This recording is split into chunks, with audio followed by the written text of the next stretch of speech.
بسم اللہ الرحمن الرحیم الحمد للہ رب العالمین والصلاة والسلام على اشرف الانبیاء والمرسلین وعلى آلہ واصحابہ اجمعین ومن تبعهم باحسان الى یوم الدین اما بعد۔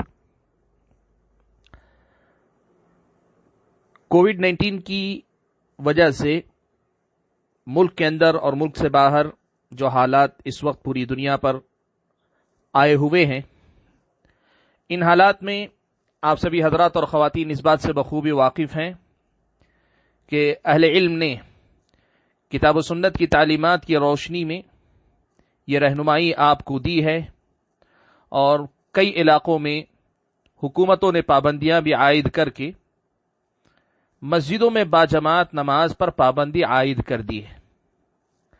ایسی صورت میں لوگوں کو گھروں تک محدود رہنے کی ہدایت دی گئی ہے، اور اس وقت لوگ اپنے اپنے گھروں کے اندر ایک طرح سے قید کر دیے گئے۔ ایسی صورتحال میں نماز پنجگانہ باجماعت مسجد کے اندر سب لوگ پہنچ کر ادا نہیں کر پاتے، تو گھروں میں نماز پڑھنے سے متعلق ایک دو اہم مسئلے آپ کے سامنے بطور رہنمائی کے پیش کیے جا رہے ہیں۔ سب سے پہلا مسئلہ جو آپ کے سامنے رکھنا ہے وہ یہ کہ جب آپ مسجد میں جا کر باجماعت نماز نہیں پڑھ پا رہے ہیں تو اس کا مطلب یہ نہیں ہے کہ آپ گھر میں بھی باجماعت نماز نہ پڑھیں۔ ٹھیک ہے کہ آپ انفرادی طور پر نماز پڑھ سکتے ہیں گھر کے اندر، لیکن یہ بہتر ہوگا کہ آپ گھروں کے اندر گھر کے مرد و خواتین باجماعت نماز پڑھا کریں۔ پیارے نبی صلی اللہ علیہ وسلم سے اس بات کا ثبوت ہے کہ نبی علیہ الصلاۃ والسلام نے گھر میں بھی باجماعت نماز پڑھائی ہے۔ ظاہر بات ہے نبی علیہ الصلاۃ والسلام کی زندگی میں باجماعت فرض نماز جو ہوتی تھی وہ مسجد میں ہوتی تھی اور مسجد ہی میں ہوئی، لیکن نبی علیہ الصلاۃ والسلام نے اپنی زندگی میں نفل نمازیں گھروں میں باجماعت پڑھائی ہیں، جس سے اس بات کا ثبوت ملتا ہے کہ گھروں میں جماعت بنائی جا سکتی ہے۔ اب جب مسجدوں کی جماعت سے محروم ہو کر ہم گھروں میں آ گئے ہیں تو گھروں میں جماعت بنائی جا سکتی ہے۔ اس سلسلے میں صحیح بخاری و مسلم کے اندر حضرت عبداللہ ابن عباس رضی اللہ تعالی عنہما کی یہ روایت موجود ہے۔ کہتے ہیں کہ میں اپنی خالہ میمونہ رضی اللہ تعالی عنہ جو ام المؤمنین ہیں ان کے گھر رات گزارنے کے لیے رکا، تو نبی علیہ الصلاۃ والسلام رات کے آخری پہر اٹھ کر نماز کے لیے کھڑے ہوئے۔ میں بھی اٹھا، وضو کر کے آپ کے بائیں طرف لیفٹ سائیڈ میں کھڑا ہو گیا۔ نبی علیہ الصلاۃ والسلام نے مجھے گھما کر پیچھے سے دائیں جانب کھڑا کر لیا۔ یہ حدیث اس بات کی دلیل ہے کہ نبی علیہ الصلاۃ والسلام نے باجماعت نماز پڑھی ہے گھر کے اندر۔ اس کے علاوہ حضرت انس بن مالک رضی اللہ تعالیٰ عنہ کی روایت صحیح بخاری و مسلم کے اندر الفاظ کے فرق کے ساتھ یوں بھی آئی ہے کہ نبی علیہ الصلاۃ والسلام نے حضرت ام سلیم کے گھر میں نماز پڑھائی۔ نبی علیہ الصلاۃ والسلام امامت فرما رہے تھے، ان کے پیچھے حضرت انس اور ایک یتیم لڑکا سب باندھے ہوئے تھے، اور ان دونوں کے پیچھے حضرت ام سلیم سب باندھی ہوئی تھی۔ اور ایک اور روایت سے پتہ چلتا ہے کہ حضرت ام سلیم کی بہن ام حرام بھی ساتھ میں شامل تھیں۔ اس کے علاوہ نبی علیہ الصلوۃ والسلام سے اس کے علاوہ بھی واقعات ملتے ہیں جس میں آپ صلی اللہ علیہ وسلم نے باجماعت نماز پڑھائی۔ تو اس کا مطلب یہ ہوا کہ گھر میں نماز باجماعت پڑھنا جائز ہے۔ آپ سے گزارش کی جاتی ہے کہ آپ باجماعت نماز اپنے گھر میں پڑھانے کی کوشش کریں۔ نماز باجماعت کی جو فضیلت ہے، نبی علیہ الصلوۃ والسلام نے یہ بات بیان فرمائی کہ آدمی جماعت کے اندر جو نماز پڑھتا ہے وہ نماز انفرادی طور پر پڑھی جانے والی نماز کے مقابلے میں 25 درجے بہتر ہوتی ہے۔ یا دوسری روایت میں 27 درجے اللہ کے نبی صلی اللہ علیہ وسلم نے بیان فرمایا ہے۔ اہل علم نے لکھا ہے کہ کسی عذر کی وجہ سے کوئی آدمی اگر مسجد کی جماعت میں شریعت کی نظر میں قابل قبول عذر کے ہوتے ہوئے اگر مسجد میں جماعت نہ کر کے گھر میں بھی جماعت کرتا ہے تو اسے یہ ثواب ملنے کی امید ہے۔ آدمی کو اس کی امید رکھنی چاہیے، اور اس وقت چونکہ مسجد تک پہنچنا مشکل ہے، اس لیے اگر گھر میں پڑھتے ہوئے باجماعت آپ نماز پڑھتے ہیں تو اس اجر کی امید آپ ضرور رکھیے۔ اس کے علاوہ آپ یہ بھی دیکھیں کہ باجماعت نماز پڑھنے کے سماجی اور معاشرتی فوائد بھی بہت سارے ہیں. کتنی ایسی خواتین ہوگی جن کو مسجدوں تک کبھی آنے نہیں دیا گیا ہوگا. گھر کے مرد آج اگر انہیں باجماعت نماز پڑھاتے ہیں تو ان کو بہت کچھ سیکھنے کو ملے گا.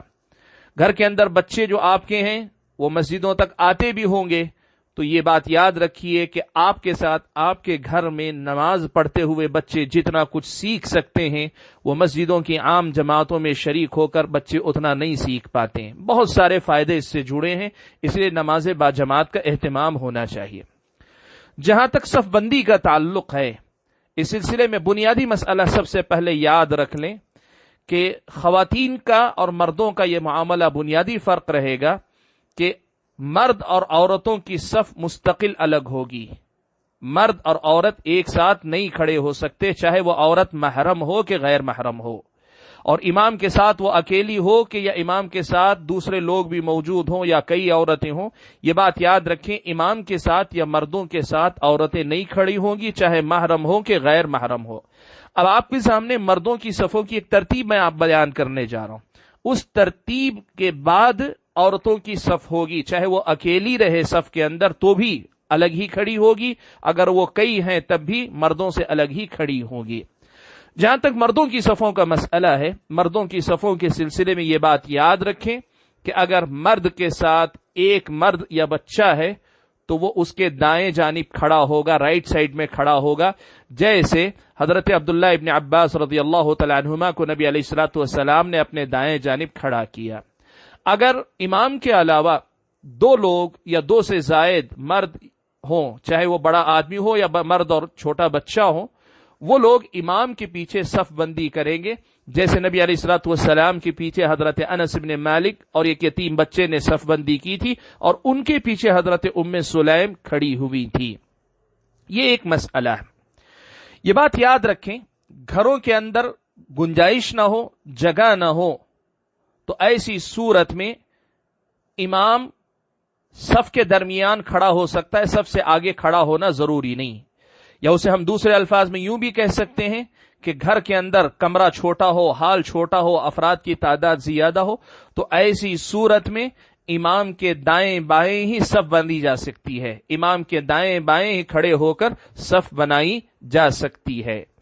تو اب چاہے امام کے ساتھ ایک آدمی کھڑا ہو اس وقت یا امام کے دائیں بائیں ہی لوگوں نے صف باندھ لی ہو اس وقت، ایک فقہی مسئلہ بڑا اہم ہے، اور وہ مسئلہ یہ ہے کہ کیا امام کو ایک قدم یا تھوڑا سا بقیہ لوگوں سے آگے کھڑا ہونا چاہیے، مقتدی سے تھوڑا آگے کھڑا ہونا چاہیے جبکہ سب ساتھ کھڑے ہوئے ہیں، یا پھر یہ کہ سب کے برابر کھڑا ہوگا؟ اس سلسلے میں بعض فقہاء کرام کے پاس یہ تفصیلات ہیں کہ وہ کہتے ہیں کہ امام اور مقتدی میں فرق کے لیے امام کو تھوڑا سا آگے ہونا چاہیے. ایسا بعض فقہاء کرام کا کہنا ہے. اور ان دنوں آپ میں سے بعض حضرات نے نوٹ کیا ہوگا کہ مصلوں کی ایک تصویر لوگ عام کر رہے ہیں جس میں یہی ترتیب بتائی گئی ہے کہ چاہے اکیلا مقتدی ہو یا مقتدیوں کی جماعت ہو، تھوڑا سا وہ امام سے پیچھے کھڑا ہو. لیکن ہم آپ کو یہ بات بتانا چاہتے ہیں کہ پیارے نبی صلی اللہ علیہ وسلم سے یہ ترتیب ثابت نہیں ہے، بلکہ اس کے برخلاف پیارے نبی صلی اللہ علیہ وسلم کی احادیث سے جو مسئلہ معلوم ہوتا ہے وہ یہی مسئلہ ہے کہ مرد اگر صف میں کھڑا ہو رہا ہے، امام کی حیثیت سے صف ہی میں کھڑا ہو رہا ہے، یا ایک مقتدی اس کے بائیں کھڑا ہو تو اس کے بالکل برابر کھڑا ہونا چاہیے. اسی لیے امام بخاری رحمۃ اللہ علیہ نے اپنی صحیح بخاری کے اندر یہ عنوان، یہ باب باندھ کر مسئلہ بیان کیا ہے کہ یقوم بحذائہ سواء، کہ مقتدی امام کے برابر ٹھیک برابر کھڑا ہوگا. یہ امام بخاری رحمۃ اللہ علیہ نے باب باندھا ہے، اور اس باب میں حضرت ابن عباس رضی اللہ تعالی عنہما کی یہی حدیث جو ابھی میں نے آپ کے سامنے ذکر کی، اس حدیث ہی کا حوالہ امام بخاری رحمۃ اللہ علیہ نے دیا ہے. معاصر علماء میں سے شیخ البانی رحمۃ اللہ علیہ نے اس مسئلے پہ گفتگو کرتے ہوئے حضرت ابن عباس رضی اللہ تعالی عنہما کی اس حدیث سے اور اس کے علاوہ حضرت عبداللہ ابن عمر رضی اللہ تعالی عنہما اور حضرت عطا ابن ابی رباح رحمہ اللہ، ان اہل علم صحابی اور تابعی کے اثر کی مدد سے یہ مسئلہ ذکر کیا ہے کہ صحیح مسئلہ یہی ہے، سنت یہی ہے کہ آدمی امام ہو تب بھی مقتدی کے برابر ہی کھڑا ہوگا. اگر اس کے ساتھ ایک مقتدی ہے یا ایک سے زائد مقتدی لیکن دائیں بائیں اس کے ساتھ میں کھڑے ہوئے ہوں تو وہ سب سے آگے نہیں نکلے گا. یہ اہم مسئلہ ہے. اس مسئلے کے علاوہ ایک مسئلہ اور بھی ہم بتانا چاہیں گے کہ گھر میں جب صف بندی ہو تو مردوں کی صف کے ساتھ گھر کے لڑکے یعنی مرد جتنے ہوں گے ان کے ساتھ جتنے بھی لڑکے ہوں گے وہ مردوں کی صف میں کھڑے ہوں گے، اور خواتین کی صف کے ساتھ گھر کی جتنی بھی لڑکیاں چھوٹی بچیاں ہوں ان کے ساتھ کھڑی ہوں گی. یعنی بچے مردوں کے ساتھ اور بچیاں عورتوں کے ساتھ کھڑے ہوں گے. اس کی بھی احتیاط ہونی چاہیے، چھوٹا بچہ سمجھ کر یا چھوٹی بچی سمجھ کر آگے پیچھے نہیں کرنا چاہیے. اس کے علاوہ ایک اور مسئلہ بھی بتانا ضروری ہے کہ کبھی ایسا بھی ہوتا ہے کہ گھر میں بر وقت مرد نہیں ہے یا مرد نماز پڑھ چکے ہیں، کیا عورتیں خود باجماعت نماز پڑھ سکتی ہیں؟ اس سلسلے میں بعض اہل علم نے یہ بات ذکر کی ہے. کئی ایک فقہا اس سے منع کرتے ہیں کہ عورت کی امامت نہیں کر سکتی.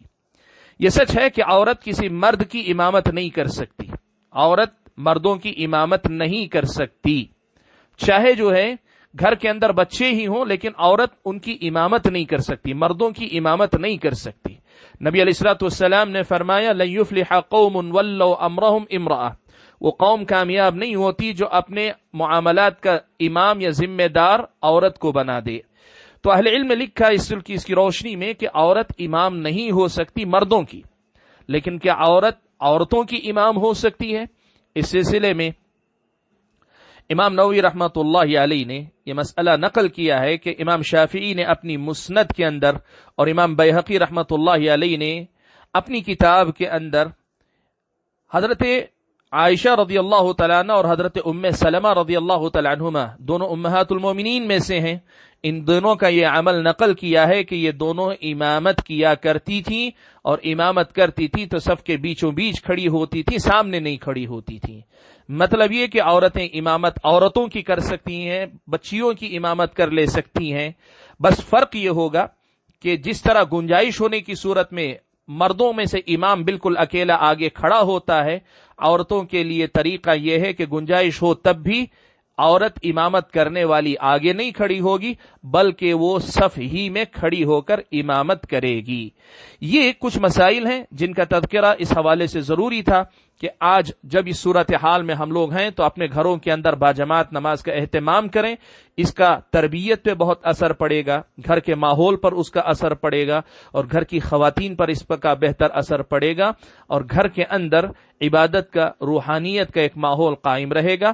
اور یہ بات تو بتانے کی ضرورت نہیں ہے، یہ ہم نے فرض نماز کی بات کہی ہے. فرض نماز کے علاوہ دیگر جتنی بھی سنن و نوافل وغیرہ کی بات ہے وہ ساری باتوں کی پابندی آپ گھروں میں کے اندر بھی کریں گی.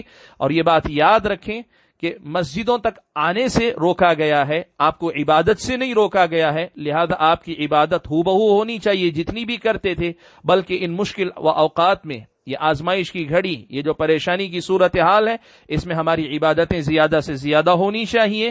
اس لیے کوشش کریں کہ زیادہ سے زیادہ عبادتوں میں وقت گزرے، لایانی چیزوں کے اندر اپنا وقت گزارنے سے پرہیز کریں. اللہ سے دعا ہے کہ اللہ تعالی ہم اور آپ کو ان باتوں کو سمجھ کر عمل پیرا ہونے کی توفیق عطا فرمائے. والسلام علیکم ورحمۃ اللہ وبرکاتہ.